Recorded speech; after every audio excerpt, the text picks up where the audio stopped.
Welcome to the Midnight Matinee with your host and hostess, Robert and Angie Curtis.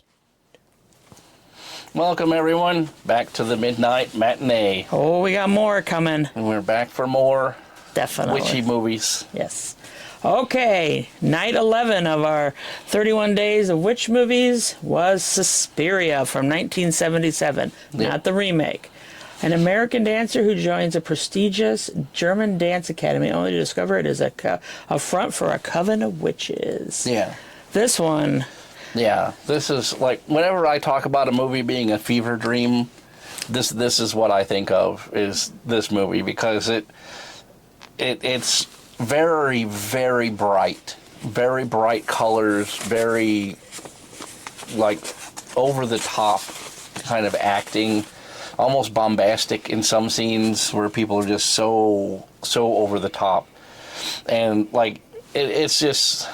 It's a Dario Argento movie, so you know what I mean? It's kind of like, yeah, it was a bit crazy. It even starts a bit crazy. You're like, and I was like, what is going on here? And the music is very, very loud and driving in a lot of the scenes where, like in the beginning, in the opening scene, there's a lady, it's pouring down rain. She goes to the school and there's someone who bursts out of the door and runs away, and the music is so loud in that scene, like it just basically drowns out everything else. Yeah.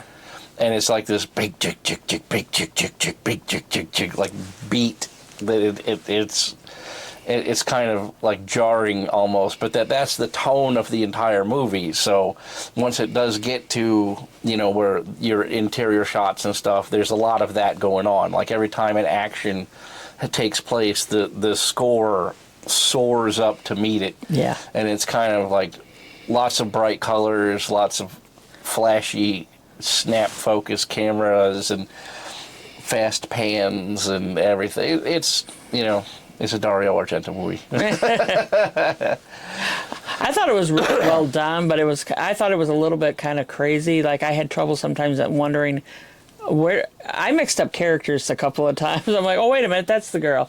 And they were actually, what were they doing to her? I can't remember. They were trying to make her, they were feeding her something. Yeah, they were giving her a sedative at night so that she would sleep, and then she was having a reaction to it. So she was getting nauseous during the daytime. Oh, yeah. And she thought that it was something in the house that was making her sick, but it was actually they were slipping her sedatives because at night they have their witch coven. That's right. Kind of parties going on. They figure out that they're not leaving or something. Yeah. Like one of her, was it her roommate or one of her roommate friends? Supposedly had gotten fed up with the school and left. Yeah. And then the roommate's boyfriend called and was like, "Where? You know, I want to talk to my girlfriend." And she's like, "Well, you know, she should be back to you by now. She left days ago." And you're like, "No, she didn't." So, yeah.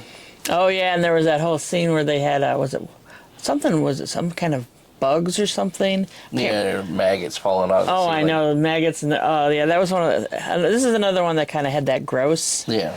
That I was just like, oh, and then there was a very old witch in there, and anyway. Yeah, it like I said, it's a classic. And it's an older one, so. Yeah, it's what, 1977? I think, yeah. So it's one of those 70 horror films. Yeah. And it's definitely the late 70s, you know, in their dress and mannerisms and stuff. And it has Jessica Harper in it. She stars in it. So it has that, what do you call it, girl next door kind of. Yeah. You're involved with her because she's such a nice person, you know. And yeah. Yeah. Okay. Haunted rating system. I would probably put this one at maybe a 3 or a 4. I'd give it a solid 4. Solid 4, Nightmare Fuel? Yeah, I would 4 say, out of 5. I would say it's probably just a shade below a 5. Yeah. It takes you to the edge of terror, leaving a chill in your spine, dark and twisted in all the right ways. Yeah, because this movie did define a genre of films. And there's the Bird with the Crystal Plumage, there's other movies that are in this, that Dario Argento made during this time that have this same kind of vibe to it. So it's an important film. Yeah. And like I said, it was remade, so somebody thought Did it we was watch the important enough. remake? I've never seen the remake. 'Cause I kind of feel like it is, you know what I mean? Like, if you're not going to improve on So it. is it like your blasphemy when I you don't look need at it. something? Yeah, right. Okay, let's reel it back and go on. Yeah. Night 12 was The Whisper of the Witch from 2025, and this one has a funny story. Yeah. Because he told me that it was on Tubi, and I said, no, I don't think it's on Tubi. I think this.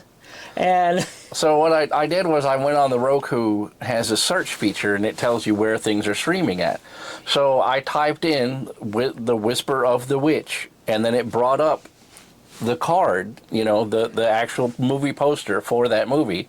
And when I clicked on it, it went straight to Tubi and then started playing it without any interface. And I watched about probably 45 minutes to half an hour of that movie and could not finish. He's like, this is horrible. This movie is garbage. And I'm like, so I was a little delayed when I started watching it. So I started watching it, and I'm like, I was like, well, this movie isn't that bad. Right. I was like, so I was saying to him, I said, are you sure you watched the right one? Yeah, so I went back and did it again, and the same exact thing happened. And it said The Whisper of the Witch. I clicked on it. It went straight to Tubi and started playing. Which it ended up being, he was watching something called The Whisper of the Woods. Yeah. And then you had to push up on the remote to have it bring up the title while I was playing it. Yeah. And then you could see it was called The Whisper in the Woods. And that movie is absolute garbage. Garbage. Which is not to say The Whisper of the Witch. I Right. thought it was pretty good. Now, it does start out at the beginning where this girl's running through a dark woods. She comes up to an old house, and then whoever's chasing her catches up. They go into the house, and I guess this was a place where they have this like haunted music box, and it will save somebody, but you have to pay the other costs. Like, witchcrafts have that. What is it? The witch recorded a spell onto the cylinder of an old cylinder record player, basically. And the whole idea is that when you play the incantation, it can save somebody who is intended to die. Yes. But then it transfers that death onto someone else. Yes. But yeah, you have to pay. I guess witchcraft always has. If you do one thing, you've got to balance it out by having something else. Right. So basically, a kid dies at the beginning. They bring in, and I think, like I said, I think this one was actually, I want to say Polish, we said Russian, didn't we? Yeah. They bring in an inspector to find out what happened. This other inspector shows up from, I can't remember where they said he came from, but he wasn't from there, but he said he was there to investigate this thing. And he had been in the house as a kid, we find out. And he's actually there because his son is in a coma, and he remembers using this witch thing to save. They saved somebody way back the first time they went in. It's one of these back and forth. Right. And then but he becomes obsessed with it. He wants to save his son, so he's looking for this witch box or this music box, and yeah, and then all hijinks, and he learns at the end, you just can't do that kind of thing. Right. But yeah, I thought it was a pretty good movie. I mean, it was a little hard for me to follow at first. I'm like, oh, now I understand. Because there's two kids in it, two young boys, and you think that they're the same boy, but they're not. It's the same actor, right? I don't know if the same actor played both. Well, like I said, the one son, I mean, I guess the inspector who comes back, and his kid was in a car accident, and that's why he's in the coma. But I guess something happened to the other boy too. Like I said, if you give a life, you got to take a life, and the whole thing. But I thought it was pretty good. So Bob can't speak to it very much other than he saw the trailer. Right. So I guess we will leave it at that. And I'm not paying to watch it. No, I ended up paying It's nowhere streaming. You have to pay if you want to watch it. And it's one of those things like, why do you put a bad movie behind a paywall? You know what I mean? Because like you're just shooting yourself in the foot with the marketing on that, because no one's going to pay to watch it. I don't think this one was bad, though, in my opinion. I would give it maybe a 3. It's, what a haunted rating system. I thought it was thrilling enough to make you look over your shoulder, but not quite enough to keep you at night. Solid, but not sinister. I thought it was well done, and that's why I was like very confused as to like, what did he watch? So yeah, the movie I watched was absolute garbage. But she would give a toilet to it. I would give it half a toilet. That's how bad it was. I would give it the broken toilet. That's how bad it was. Yeah. But anyway, I guess we'll move on since, I'm going to give it a 3 out of 5. All right. So, okay, let's move on to night 13. The Witches of Eastwick. 3 small-town friends, each having lost the man in their lives, are feeling unfulfilled until a fugitive? I can't say that word. Daryl Van Horn arrives and begins courting each of them in turn. Now, first of all, we got Michelle Pfeiffer, Cher, and Susan Sarandon. Yeah. And then you got Jack Nicholson with he wears a ponytail in this movie, and he is, I would say, I don't find him sexy in any way, shape, or form. That's my opinion. Now, especially, I think that's kind of the thing, too, in this movie, intentionally. Like, he's not, like, over-the-top, like, suave. Yeah. Because there's a lot of scenes where he's just kind of strutting around the house, and you're like, this is a dumpy kind of dude. Like, I don't well, this is definitely an 1987 movie. I don't see Michelle Pfeiffer caliber of a woman falling for this. Well, and the 3 of them together, one night we're like trying to how it starts out is they want to describe their perfect man. Right. So they start putting all this, this, and they're all thinking about it. And I guess their collective thought causes this guy to come to town. Right. Which he is just, and he's just a dog. I mean, he is doing things with all of them, and they're all together doing some kind of weird thing in this giant mansion that he lives in, and it's a comedy. It's funny. I think Jack Nicholson is best when he plays these kind of characters that are kind of really insane over the top and funny, and they give him like my favorite to this day. My favorite Jack Nicholson role is the Joker in Batman, because that was basically he was just let loose. They were like, this is what the script says, these are the points you have to hit, and do you go and be the Joker. And he absolutely nails it. He is so insane and so over the top as the Joker that it wasn't until Heath Ledger played the Joker with a whole different tone that I ever felt like someone really nailed that part. And Heath Ledger's Joker is the Joker from Batman Year One, the comic book. And this Joker with the Jack Nicholson is more of a throwback to the Adam West type of Joker. And it's like more comical. It's a darker version of the Adam West, the Cesar Romero Joker. So that has nothing to do with this, but I'm just saying this is another movie where they let him have free reign to flesh out his character, and he does it in this movie. And then, like I say, you got Cher, you got Susan Sarandon, you got Michelle Pfeiffer, you got Jack Nicholson. I mean, you got a really star-studded cast. You can't go wrong. Then they wreak havoc on that whole town. Yeah. I mean, there's one scene, my sister and I went to see this, and there was one scene where he's getting them ice cream, and he completely loses it in the ice cream shop, and we got such the fits of giggles out of that movie that it was just like, oh my God, I can't believe he just did that. I mean, he is just, if I was to create a man, what would look like Bob? But you would it would definitely would not be Jack Nicholson. He's a maniac in this movie. Disgusting. And I absolutely loved it. Still to this day, like I say, this movie came out, 87. So, Yeah. It was rewatching it all these years later, it reminded me of Death Becomes Her. Oh my God, that was crazy too. It has that same That was about the same time, I think. And with Goldie Hawn, and I can't remember who was the other one. Bruce Willis is in it. Bruce Willis, but I thought there was the other girl. Oh, it's Meryl Streep. Oh, Meryl Streep. Yeah.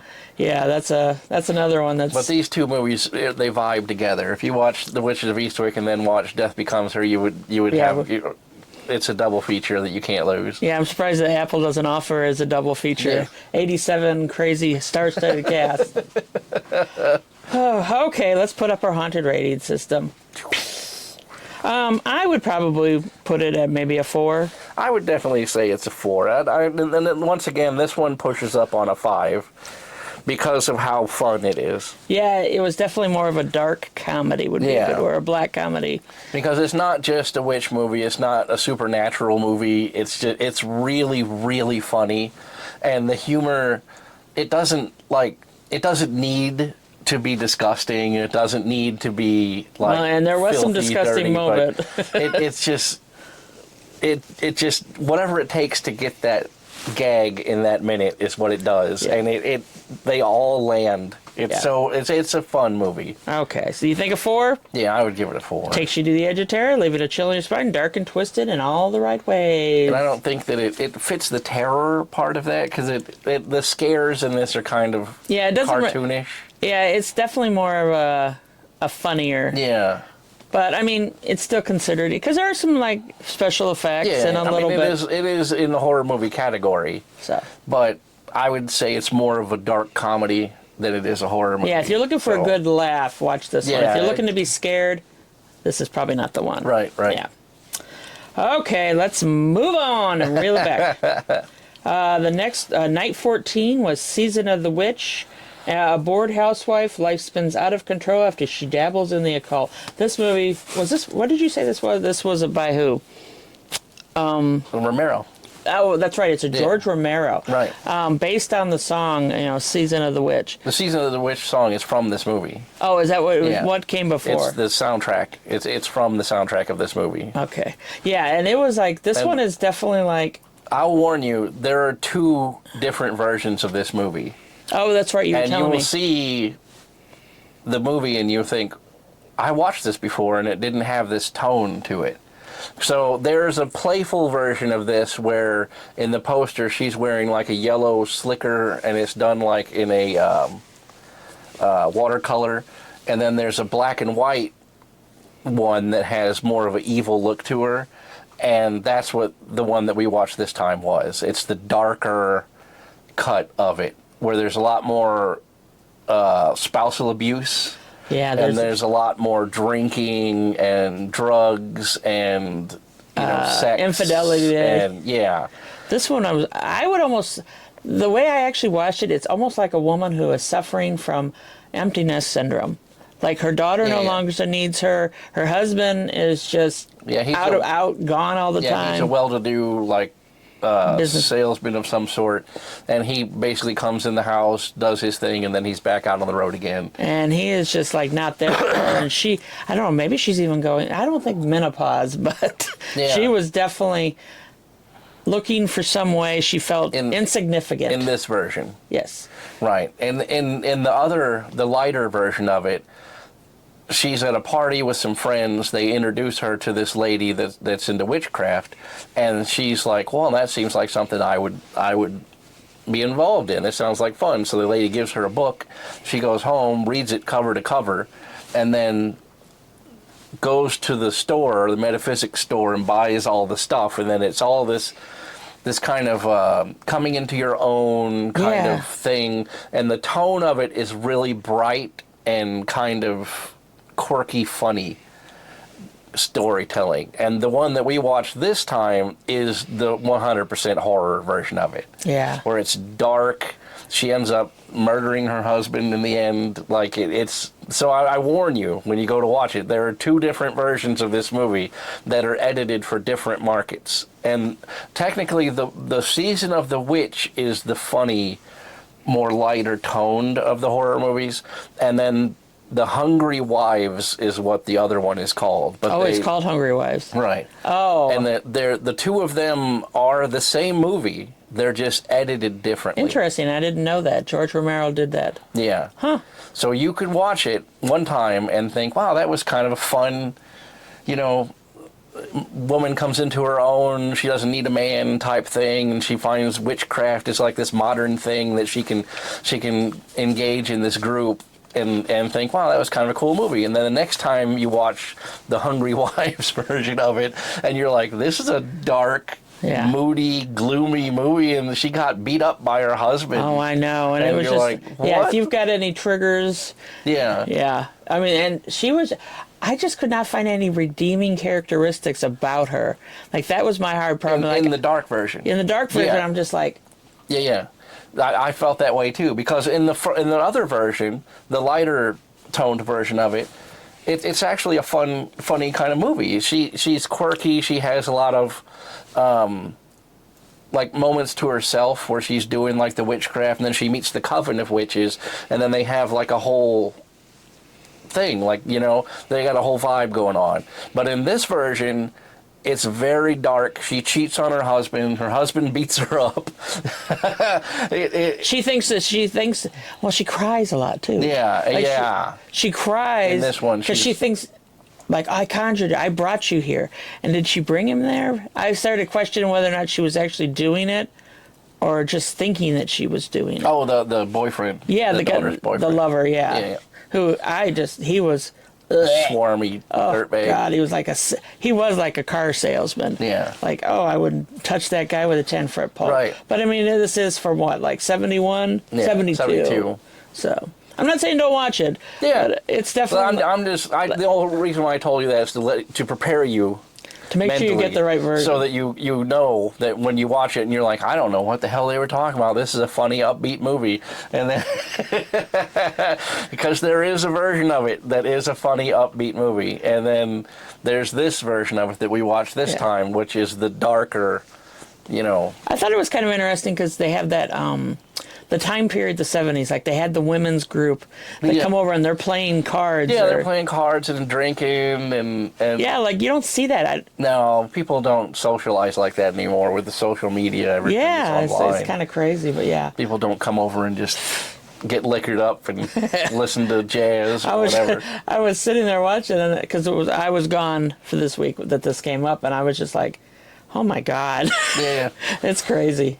But I was like, I know I've seen this. We watched it before. Yeah, I remember watching it. Our marathons, or we watched it before, and we watched the Criterion Collection. Now, was that the opposite opposite one? The bright one. Oh, so I guess that why I was like, it seemed the same, but it wasn't the same. Right. And then this time we watched it for free on the Tubi, and it was the darker version of it. So okay, let's reel it back, and we'll give it a haunted rating system. I would probably put it at maybe a 4, in my opinion. Yeah, I would give it a 4. Like I say, I don't think this movie's for everybody. Like, no, it's definitely going to trigger a lot of people because her husband is a douche. Yeah, he's a real douche. Everybody in it was kind of douchey. Like, even her friends were just like, her friends are all over the top and clingy and bossy. Like that the girl who was kind of older than her, and she's like jealous. Yeah. And I'm just like, actually, we can see her picture, and that's what made me think of it. I'm like, she drinks a lot. And all of her friends are bossy and loud. And they have all these like little house parties together. Yeah. And it's from that era, and you know, it is what it is. Okay, so we're going to rate it a 4 out of 5. Takes you to the edge of terror, living chill in your spine, dark and twisted and out of the way. And I would say dark and twisted is actually a very good number for this one. Oh, number 15. Night 15 was The Old Ways from 2021. Yep. A Mexican-American reporter who returns to her hometown near Veracruz in search of a story on witchcraft. Yep.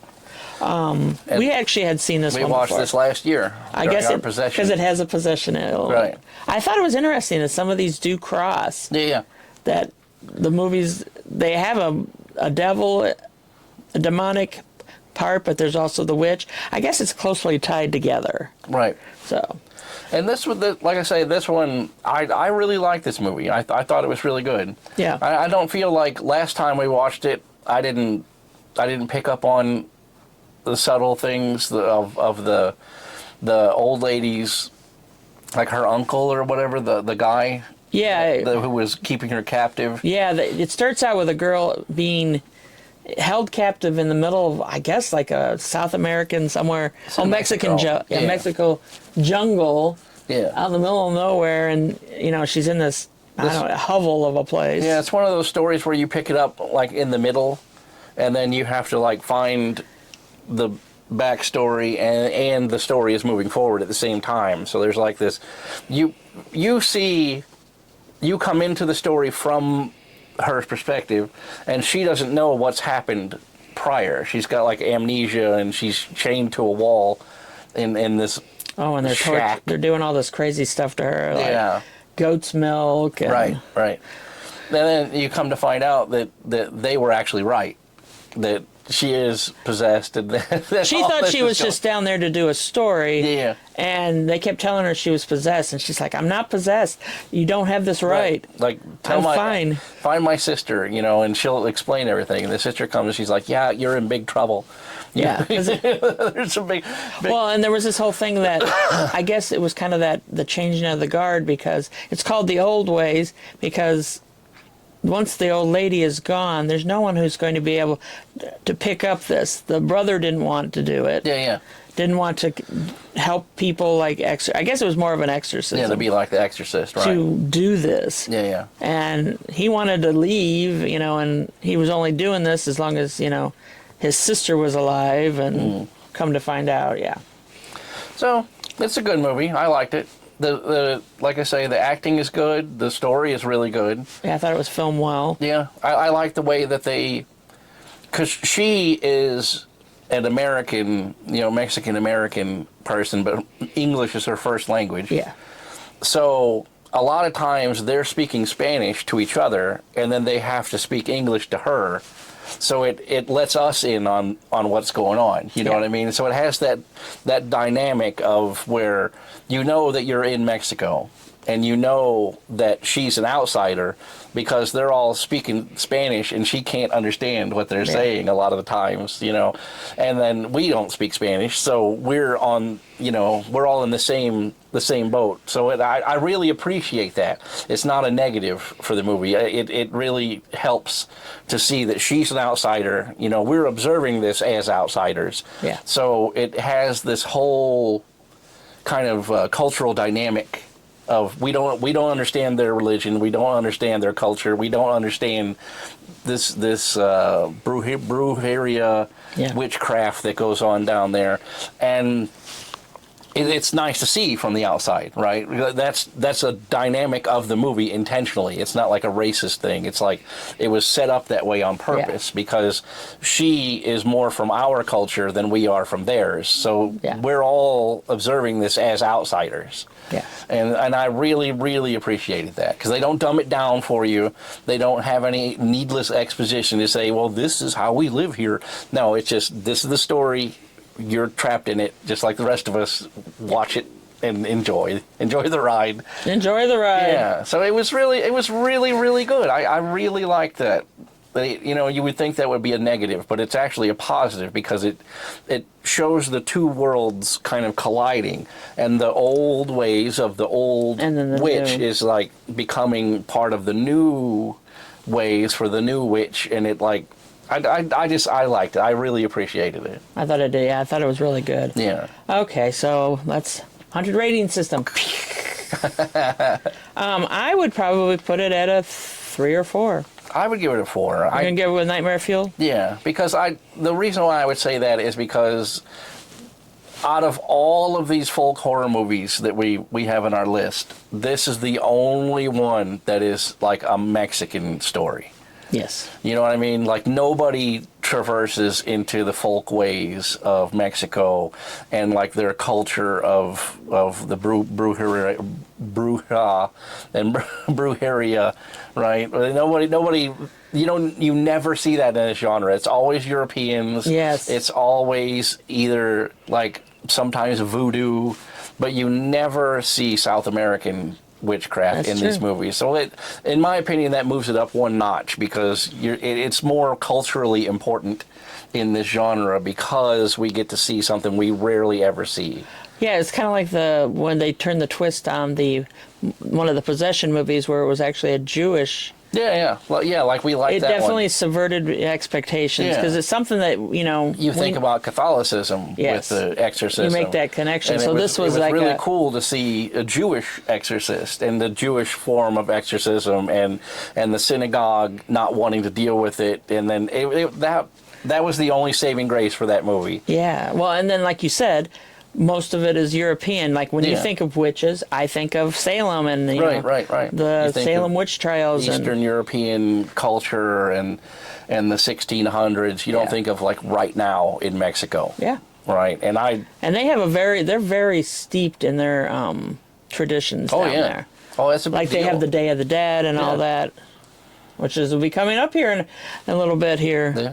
It's almost Like my Santa Muerte statue that I have Yes. upstairs, right? Like that's a big deal this minute down Yeah, there. I didn't know a whole lot of that until I met you. Yeah. I guess I just maybe lived a sheltered life. I don't know. And I saw the movie Coco from Disney, which, people like to poop all over Disney, but I thought it was really well done. Yeah. But, speaking of which, what are we doing today, Bob? Something that he really wanted to do. We're seeing a movie, Oh, yeah. but unfortunately it doesn't fit the Midnight Matinee No. We're gonna go criteria. see, Tron Ares. We hope it's good. He has not heard. I know. I've been intentionally avoiding some of the reviews and of spoilers it and whatnot. because I'm a huge Tron fan. We like to make our own. I don't like that. I don't like when people are like, "Oh, well, it got this on Rotten Tomatoes," and I'll be Yeah. like, "Well, let me make my own opinion. Yeah. If it's bad, it's bad. If it's good, it's good." But Well, like this movie we're talking about right now, The Old Ways, has 5? It has a 5 out of 10 on IMDb, and I would give this a solid 8.5 or 9 out of 10 in my opinion, because it was, the pacing was tight, the story was good, the acting is really, really good, and I feel like it was a lot better movie than people give it credit for. yeah, thankfully, this group of movies actually was pretty good. Yeah. We're coming into because we film these after we've watched all of it. We're going to be coming into a few of what I would describe as stinkers. Yeah. Big time stinkers. So. I like that one that we talked about last week with the The witch. witch. Yeah. Not the witch. Not It's the witch called with the 2 V's. Witch. And it is absolutely negligent, that Yeah. movie. It's one of the worst movies I've ever seen in my life. I actually watched. I was flying back the night where we watched The Witch Yeah. with the 2 V's, and I was just like kind of turning, and it wasn't something that someone next to me was watching, but I was always like, I don't, you never know. Yeah. Thankfully, she was sleeping, and actually at one point she was sleeping on her friend, and then she was trying to sleep on me, and I'm like, get away from me. No touching, no touching. But anyway, anything else? Oh yeah, we're going to go see Tron. Is there anything else we've still been watching? Why do I forget the name of that TV Oh, show? Orphan Black. Orphan Black. Yeah. I think it's still pretty good. We're in the 3rd season now? Yeah. I think there's 5 in total, but yeah, so still enjoying it, so that's a good Yeah, thing. it's one of those ones where I kind of felt like in the end of the 2nd season that it was going to jump the shark, because a lot of things happen at the end of the 2nd season. You're like, meh. And then when the 3rd season picked up, it kind of repaired a lot of that and then moved the story forward more. So I like it. He told me a funny story about there's the Russian girl, the Russian Ukrainian version of Orphan Black Girl, which they're all about clones. But then she was telling me she sees this little talking scorpion, Yeah. and the scorpion is funny. It's like her own little Jiminy Cricket. Right, Oh, right. don't do that! You got to do that. Yeah.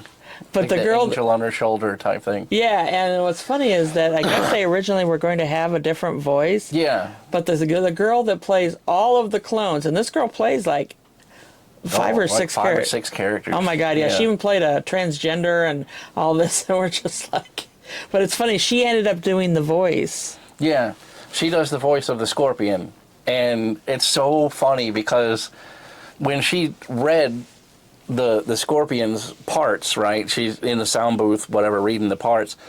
She made the scorpion noises, like the little clicking noises, as a placeholder for the sound technicians to then come in and dub the scorpion noises over. But the director thought it was so funny that he just left in her doing the little clicky noises of the scorpion. And it makes it so much funnier. I will say that the Russian girl, the Russian clone is very funny. Helena, yeah, she's always like, Sestra. Yeah. She's hilarious. Actually, when you start out that show, you're watching it from the English clone's perspective. Yes. And then you see one of the American clones who was like a house mom. commit suicide. Oh, yes, the policewoman. Policewoman. So then she takes over her life to try to get all of her accounts and steal all of the money. But then you find out from doing that she's actually involved in this whole other thing where there's clones of her. Yeah. And then... I think we've discussed it before, but like there's the suburban housewife, and then there is the scientist. The smarty science one. Yeah. There was the one that was from Germany, I think. The Germany lady, you never she really was kind of punk. Her. Yeah, she was taken out fairly quickly. You got this Russian one, and now they've actually got a second Ukrainian. That's right. I'm sorry. And now you've got. We ran out of juice. Yep. So. All of a sudden, our battery decided to die. Maybe whoever the ghost of our house said, "You're done. I'm tired of hearing you." I need your juice. I don't want to hear you talk anymore. So I guess we'll just wrap this up. Wrap it up. So, and we'll see you next time on the Midnight Matinee. Here's Todd. Bye. You've been watching the Midnight Matinee, brought to you by the Veritas Project. So when the clock strikes 12, grab your tickets for the next episode of the Midnight Matinee.